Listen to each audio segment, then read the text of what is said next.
早起看世界来关心，美国总统川普即马是推出对顶关税政策，对加拿大嘛要扣真悬的关税，这是引起加拿大人的不满。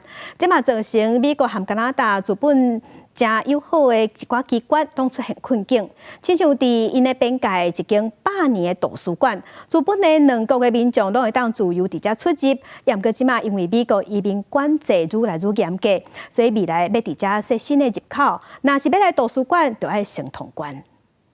Standing in Canada right now, and like if I go right here, I'm standing in the United States.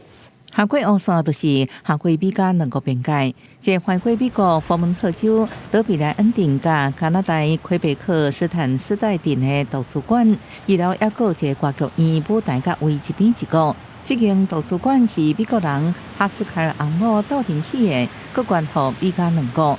1904年开馆到即马已经超过120年历史。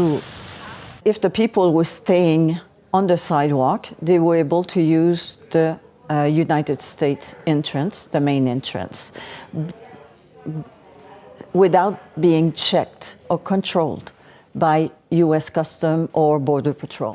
图书馆虽然只有一间，不过因翻过美加两国，所以有两个地址，表示也拢有英文甲法文两个版本。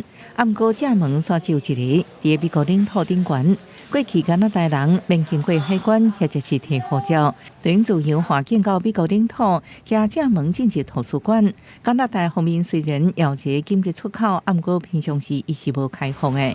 受美国较严格边境管制影响，即马开始规定，有图书馆证的加拿大人，甲图书馆人员将由美国正门进出，若无就要行紧急出口。